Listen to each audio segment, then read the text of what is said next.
Hi guys, welcome back to the YouTube channel.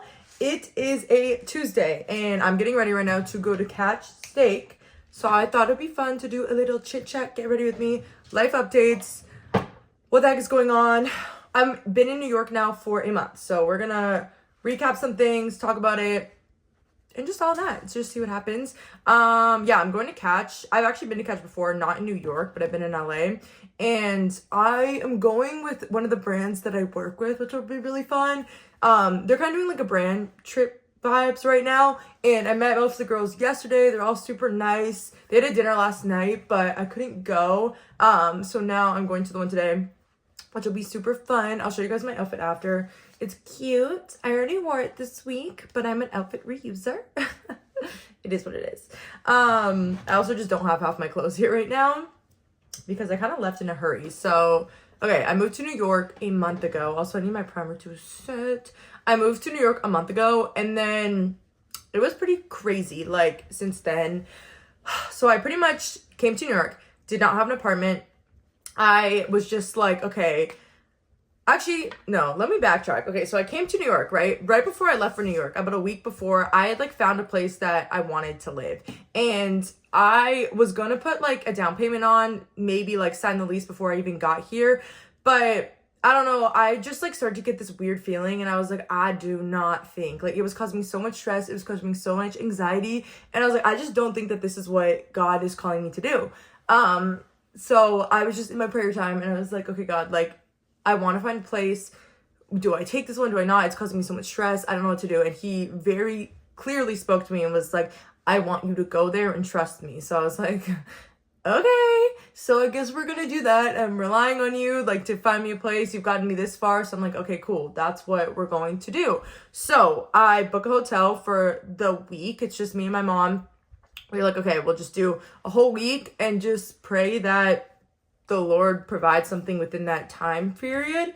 Oh, should I be doing this? Hold on. Okay, sorry, I'm back. I changed it on my blazer because that thing's too expensive for me to be getting makeup on. Yeah, so pretty much I was like, okay, Lord, I'm going to trust you. And another thing that's crazy is I actually wanted to move to Brooklyn. I was like, I want to move to Brooklyn. And then 3 days before we left, someone that we know that had moved to New York was like, hey, you really should check out this realtor that I used. They were great. Yeah, we end up getting to New York, and the first day I come here, we go apartment hunting. And actually, like, before we started apartment hunting, I went to a church. And this church was, like, the affiliate church that I used to go to in Toronto, C3. It's called Fount in New York. Now they changed the name after COVID. So, yeah, I ended up pulling up here for a bunch of different reasons. Like, one, I felt like the Lord was calling me here. Two, I had, like, mutual friends and connections. And then three, I've been, like, recommended this church by like a few people that I trust. So I was like, okay, cool, let me check this out. And we ended up going so in the morning, and I was just like, I felt like this was gonna be a place for me. And I walking into the church was like, okay, God, like if this is a place for me, then I just pray that I'll get one person's number. I kid you not, like I got this girl's number within a couple of seconds of being there. She literally turned around and was like, hey, are you new? Like, what's your name? Got her number right away. Fast forward now to a month later, like this girl is amazing. We hang out all the time. She's gonna be in my life for a long time. I already know that. You know when you just know that someone's like gonna be in your life? She's one of those people. And so it was just like so God. Yeah, so that was like, okay, bet. Like we went to church, awesome, got a number, Lord answers prayer. And then we go apartment hunting that same day, and that day, first apartment I walked into, I was like, oh no, I'm not going to live here. Like, this is just not the vibe. And then my second apartment I walked into is the apartment I'm living in now. And the second I walked in, I was like, oh no, I'm supposed to live here. Fast forward a week later, this is like the day my mom is supposed to leave. I got the apartment. And yeah, I've been living here ever since. I love it. It's literally like perfect for me. It is super small. It is definitely an adjustment, like living in New York sizing, but you get used to it pretty fast. You just kind of learn to like condense all your stuff, and you just can't buy as many things as you're used to, but that is okay. We'll make it work. I also don't have like everything with me yet. Half my stuff is actually still at home, and I'm going home in, I think, a week to go back for Christmas and whatever. So I'm going to bring the rest of my stuff. That's going to be interesting. I don't know how I'm going to fit it all here, but yeah, the first day I came, like I literally, all I had in my apartment was the towels from the hotel. I had, what else I have? I had an air mattress and then like my stuff. And that was literally it. Like, didn't have a fork, didn't have a spoon. I had nothing. I was literally starting from like ground zero. So yeah, the first couple weeks was me just trying to like order everything I needed, trying to get it figured out. And then I have pretty much just been like working ever since. I actually met with a modeling agency today. It's actually interesting that I met with the agency I did because I'm gonna give you a little backstory. So 2 years ago when I first went to like restart modeling, I ended up just submitting to agencies in New York and then also in Toronto because I didn't know like how the whole work visa thing would kind of play out. And I also just wanted to see if like I could even get signed in New York. And the agency that I reached out to, like they wanted to have an interview with me like back then 2 years ago. So then when my agent calls me and was like, hey, this agency wants to meet with you, I was like, whoa, that's interesting. Because obviously they didn't sign me then because I didn't have a work visa and I was a new model. So they're like, yeah, we're not going to sign you. You need to have work, whatever. So yeah, I met with them today. Super nice. I have no idea. And actually a really amazing thing was, so every time, like, I've talked about this a little bit, I think on my TikTok, not so much on YouTube, just because, I mean, I guess I'm really just starting YouTube, but I started to get really, really bad body dysmorphia and like start of my eating issues when I was 14. It was like a mix of things. One, it was like definitely starting modeling. So I actually modeled for a little bit when I was 14. I signed with like Next Models at the time, and no one ever told me that like I needed to lose weight. I was tiny. Like I was literally pubescent, first of all, and I was just like so thin, but they were always like praising me like, oh girl, like you're so thin, this is great, like you can walk runway. So they never told me anything bad, but they were praising me for being so skinny. And then yeah, I would just like start to follow these like decently strict diets. Like I was 14, probably cut out all sugar. I went like super healthy, which is fine, but the extent that I was doing it at was like just not healthy, and I would skip meals to eat like dessert and things like that. So that's kind of when it started. And then I kind of shifted actually into like overeating as I started to play more volleyball and I quit modeling, and I kind of went the other way because coaches were always telling me that I was too thin and I need to gain weight. Sorry, 1 second. I need to get my spray. I also can't tell if I'm like orange, if it's the lighting or like this CC cream is just way too dark for me, but I hope it's dark in there. It'll be fine.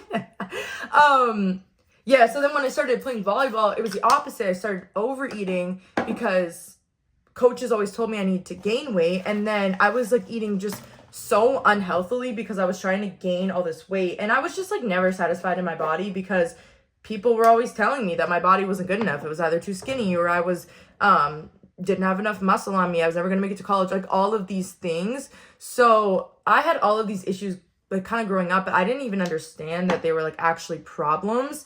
And this followed me all throughout college. Like I had a lot of issues. I was really had a problem with emotional eating in college.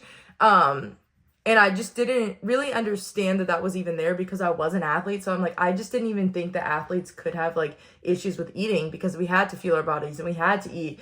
But I didn't understand that like binging is also an issue as well. So yeah, then when I started modeling again, after I quit volleyball, I turned back into that I'm under eating all the time. And I lost a lot of weight to meet the runway standards as of last year. So anyways, leading up to like the meeting today, and what was so beautiful about it was I like just didn't care what they thought of me. Like I'm just going to be so for real. Like I would, if I was to have a meeting with an agency, the agency I did, say this was a year ago, I would not have eaten breakfast and I probably would not have eaten dinner so I could look as thin as possible.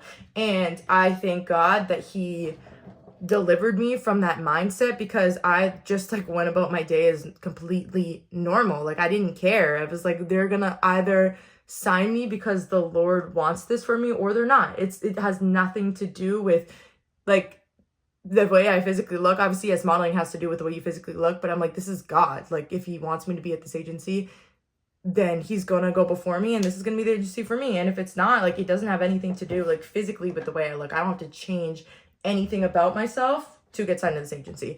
And yeah, it was just really beautiful to like look back at the Lord and just I had no fear walking into this meeting. I had no anxiety. I used to get like so stressed I'd want to like throw up because I wanted to impress myself for these agents and was just like, yeah, I don't know. Like, it's just a completely different mindset that I have. And I'm just like, bro, if God wants this to happen, he's going to open the door. If it's not this door, he's going to open another one. And like the peace in that is crazy. Like, I don't know. So yeah, anyways, I met with an agency today. So we'll see what happens with that. I'm feeling very blessed, very thankful. They were super nice. Yeah, so we'll see. Who knows? Hopefully I'll have an update soon. Modeling kind of stuff, it's like you don't really hear a no. So kind of pretty much how it works is like if they want to sign me, they'll just tell my agents yes. So either like I'll just no or like they won't. They don't typically tell you like the no. You just kind of assume the no when you hear nothing back is kind of how it works.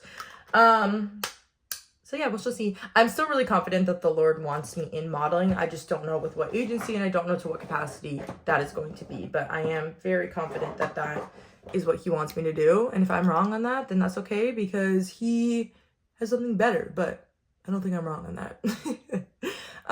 So yeah, that's the modeling part. My UGC stuff has been good. I got one in-person client, so that was like kind of what I wanted to do out here was one, I mean, I need to be in the States just because shipping purposes, and like it's just so much easier to live in the States and do what I do. There's just so much more opportunity. And then I also did get like an in-person gym client, which is really good because I want to build up my in-person portfolio.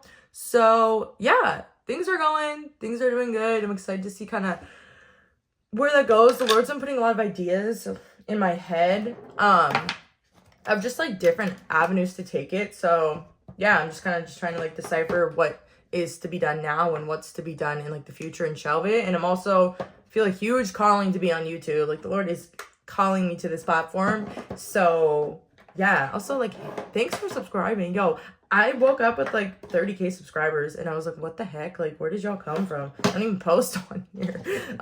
So yeah. Hi guys, I'm glad you're here. I love this platform. I think it's just more like authentic and raw versus like the short form content. I just don't know how to edit YouTube and I don't know how to work a camera. So I'm currently vlogging on my phone, or filming everything on my phone and editing on my phone because I don't know how to do it. So I'm gonna need someone to like figure it out, which actually the girl that I met at church is doing an internship for our church for social media. And y'all, she's literally like, I'm gonna teach you how to do it. And I'm like, God. Yeah, what else has happened? I have met a lot of friends. I've met a lot of friends like through the church. I feel like every time I go to church, like I find someone else to hang out with or like make a new connection. This weekend I made a connection. Today I made a connection. She was dope. So we're gonna hang out next week. Like the Lord is just providing from so many areas. And even though everything's like, I'm just talking about all the good things, I will not lie. Last week was pretty tough. I think it finally set in that, you know, I'm living here. Like, I think it was just kind of that post like mood depression. I feel like I was coming off that like, you know, crazy high of like, this is so exciting and I'm moving here and I'm finding apartment and I'm meeting all these people. Yeah. And then, well, last week was actually really interesting. One, because like I was already kind of feeling down of just being like, okay, I move here. Like, I don't really know what to do. This is my life. Can't really believe it. And then also, the Lord canceled all my plans. Like, you guys were like, what the heck are you talking about? Some of you might know what I'm talking about, but I kid you not. Like, I had so many plans. Not so many plans, but I had multiple plans, right? And God canceled every single one of them. And I was like, hey, this is not a coincidence. Like, this is the Lord intentionally canceling my plans for what purpose and for what reason. And kind of what I believe that he was calling me to do was just like, understand how to still put him first, because there's so much busyness in this city. There's so much to do. And he's like, how are you spending your time? Are you filling up your time like crazy because you want to meet people? Or are you filling up your time like crazy because you're scared of being alone? And it was a little bit of both, to be honest. It was like, okay, yeah, obviously I want to meet as many people as I can. But like, if I didn't have a plan, I would get like anxiety because I didn't want to be alone. And typically I'm okay with being alone, but I just hadn't found my routine with God yet that I was able to like have that, you know, feeling of loneliness, like not be present, because I wasn't in my word enough. And yeah, I feel like that, honestly, that last week was like really much needed. I'm feeling a lot more revived. I feel like I understand again, like God has to come first no matter what. He has to come first, because what I was struggling with was that there's just like, I'm just so busy here. I'm not used to being this busy. Like at home, I was never doing anything. Like there was nothing to do.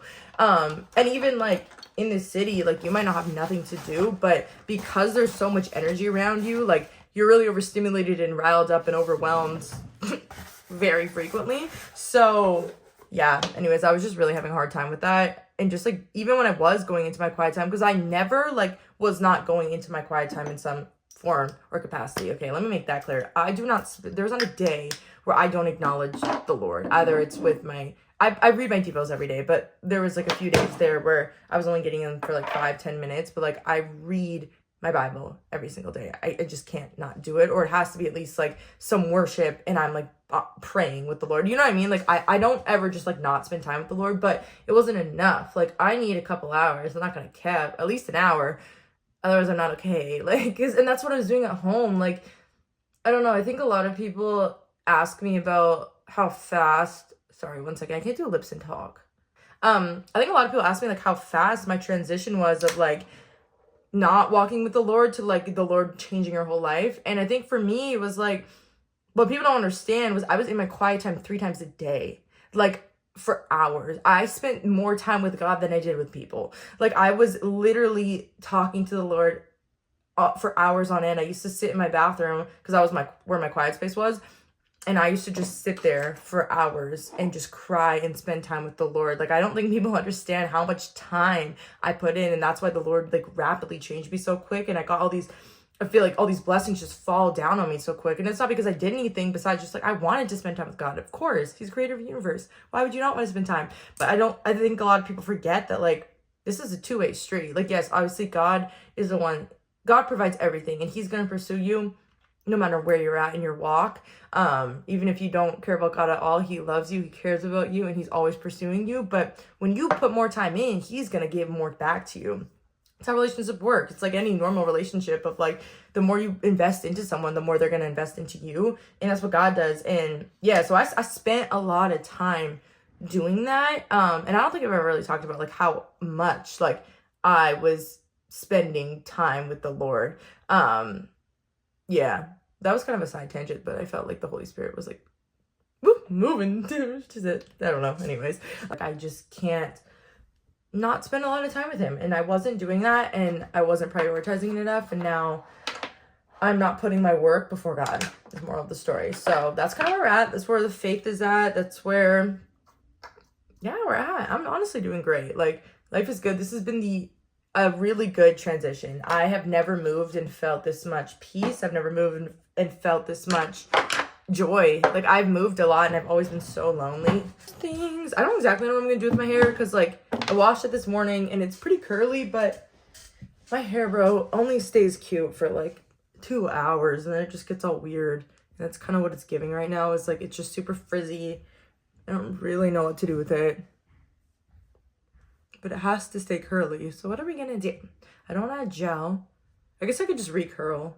Yeah, anyways, that's pretty much the update, y'all. Life is overall really good. Like, I'm enjoying myself.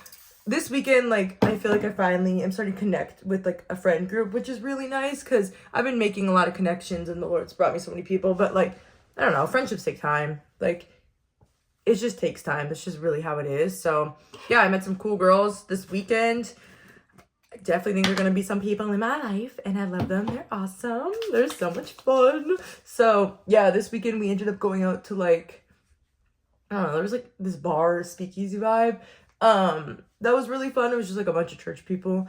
And, yeah, we just kind of chilled, had a good time. I actually do want to talk about that quickly because I feel like a lot of people are like, well, you go to bars and you go to church. I personally do not see an issue with going to, like, a speakeasy, with going to, like, a small bar. I just don't. I just don't see a problem with it. What I will say is, like, if God ever starts convicting me of the places that I'm going, then I'm gonna stop going. And I think that should just be a rule, like, for everyone. I don't think it's, like, across the board. Some people might have a different opinion than me of going to places like that, but I don't think there's any problem having a glass of wine sitting down at a speakeasy. I also grew up, like, with Christians drinking, and I just grew up also with, I don't know if it's a Canadian thing, but it's not so, like, frowned upon for Christians to, like, drink. I know it's a lot more controversial in the States of, like, if Christians can drink or not. Yeah, I don't know. It just, like, wasn't like that in Canada. Everyone I know kind of just drinks, and that's normal. And it's never, like, a thing of, like, at least in the Christian community, like, you just know, like, you're never drinking to get drunk. It's just, like, a social thing, and it's not so frowned upon. I don't know. That's just what I've observed, I guess, in the States. So, no, I don't see a problem with it. you won't catch me at the club. That's a whole different story, but I just feel like a chill bar speakeasy vibe is different. I also always go out with my Christian friends. Like, y'all, we're literally having a conversation at the speakeasy about Matthew 17. We were getting into it. Tears were rolling. Like, we were literally talking about Bible at the bar. So I'm like, I don't know, bro. I don't know. Yeah, I really just think that part of it's where you're at in your walk. Like, I might feel different about this in a few years. Even like with the music I used to listen to, like, bro, when I first like came into my faith, if you told me that I would have cut out rap, I would have been looked at you like you're crazy. I'm like, absolutely not. But then when the Lord convicted me of it and he asked me to cut it out, I was like, okay, I get it. I understand why you're asking me to stop doing the things that I'm doing. So yeah, it's really just don't judge somebody before you know their heart. I think that's a good rule of thumb. I know that's how we're supposed to act as Christians, but I don't think we do a very good job of that. I'm not gonna cap, like, it can be hard with social media because, you know, you only see someone doing a certain thing, but that's again, like, something you have to remind yourself of is, like, you don't know this person's whole story. Even me, like, you don't know me. At the end of the day, like, unless we've had a real conversation, we don't know each other. So yeah, I don't know. I don't even know what I'm talking about with this. It's kind of going off a whole tangent for no reason. Y'all, I don't know what I'm doing with my hair. I'm trying to, like, add some gel. It's not really working. I think I'm just going to go for, like, the wet look at this point. The problem with having, like, wavy, curly-ish hair, like, I don't even know. My hair's not, like, curly enough to call it full-on curly. And I wish it was because the curly girls be doing it right. But I feel like my hair's not. My hair's, like, weirdly in between, so it just, like, nothing works. It's like, I'll try the curly girl hair routines, and it's like, okay, it's, like, slightly curly, but then if I don't put anything in it, it's still, like, it does not look good. It's just, like, frizzy. Making it so frizzy, y'all. Oh, my gosh. That's, like, okay, I need to come back and fix this. I'm just praying that my hair dries better than it looks right now because it just looks awful. Like, it's so, look at this. Like, what the heck is this? Oh my gosh, Cecily, what the heck did you do? I don't have enough time. I need this to dry so, like, I can see how it looks. It's, like, super curly, but it's, like, not a cute curl. I look like I just got out of the freaking pool. Bro, I'm irritated. I want to go to bed. I've been up since 6. I wake up really early here to get everything done that I need to get done in a day, and I still feel like I can't get everything done. I don't know if I'm just procrastinating. I really need to, like, lock in tomorrow and see if, like, I'm procrastinating or it's just, like, I actually have so much stuff to do that I can't get it all done. I think it's a bit of both, to be honest. I do have a lot of things to get done, but I also think that I am a bit of a procrastinator. Yeah, my hair was not gonna work, so thank God for gel and hairspray. I got my hair together quite quickly. Don't mind the mess of my apartment, but this is the fit. She's cute. She's kind of giving, like, business casual, but yeah, this is the hair. She ended up working out. So that is it. Bye, guys. Love you all. I don't know what the next video is going to be, but comment below what y'all want to see because I need ideas. Okay, I really need to go. Goodbye.